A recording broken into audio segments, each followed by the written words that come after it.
लोकसभेची निवडणूक अगदी काही दिवसांवर आहे, तरी सुद्धा महायुतीचं जागा वाटप अजूनही पूर्णपणे ठरलेलं दिसत नाहीये आणि शिवसेनेवर तर आपले जाहीर केलेले उमेदवार बदलण्याची नामुष्की ओढावल्याचं दिसतंय आणि त्याच पार्श्वभूमीवर रात्री उशिरा बैठक झाल्याची माहिती सुद्धा समोर येते। काय अपडेट्स आहेत एकंदरीत या सगळ्या विषयीचे?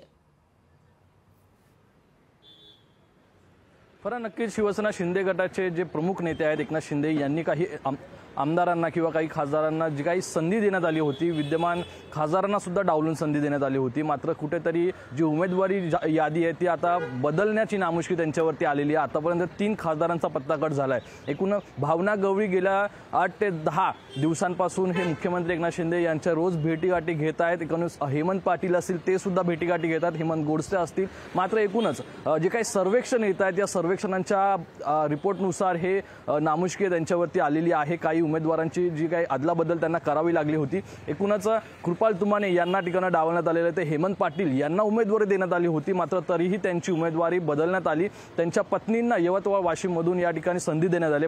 भावना गवळी यांचा सुद्धा पत्ता आहे तो कट करण्यात आला। त्यामुळे भाजपकडून जे नवीन सर्वेक्षण येत आहेत, सर्वे येत आहेत, या रिपोर्टमुळे कुठेतरी मुख्यमंत्री एकनाथ शिंदे यांना उमेदवार बदलण्याची नामुष्की येते। तर एकीकडे ठाण्यामध्ये असेल, रत्नागिरी सिंधुदुर्ग असेल, या अशा जागांवरती सुद्धा मुख्यमंत्री एकनाथ शिंदे पेचात सापडलेले आहेत। एकूण शिवसेनेचा त्यांच्यावरती दबाव आहेच, तोपर्यंत भाजपचा सुद्धा दबाव आहे। एकूणच आता शिवसेनेच्या नेत्यांमध्ये नाराजी आणि रोष आहे तो पसरलेला आहे, कारण अनेक मतदारसंघांमध्ये अजूनही काही सर्वेक्षण ते चालू आहेत। आता यवतमाळ वाशिम असेल, या ठिकाणी नाशिक असेल, आज शेवटचा दिवस आहे खरं तर अर्ज बदलण्याचा। मात्र काल एकूणच या बैठका झाल्या, रात्री उशिरापर्यंत 1 ते 2 वाजेपर्यंत मध्यरात्री बैठका चालल्या आणि बैठकीमध्ये या संदर्भातील माहिती, या संदर्भातील चर्चा आहे ती चर्चिली गेली आणि शेवटी 3 खासदारांचा आतापर्यंत पत्ता कट झालेला आहे। इथून पुढे येणाऱ्या दिवसांमध्ये खरं तर दुसऱ्या टप्प्यातील, तिसऱ्या टप्प्यातील निवडणुका असतील, यासाठी जे अर्ज दाखल करायचे, जे उमेदवार जाहीर करण्यात आले त्यांना सुद्धा बदलण्याची वेळ किंवा बदलण्याची नामुष्की मुख्यमंत्री एकनाथ शिंदे यांच्यावरती येते का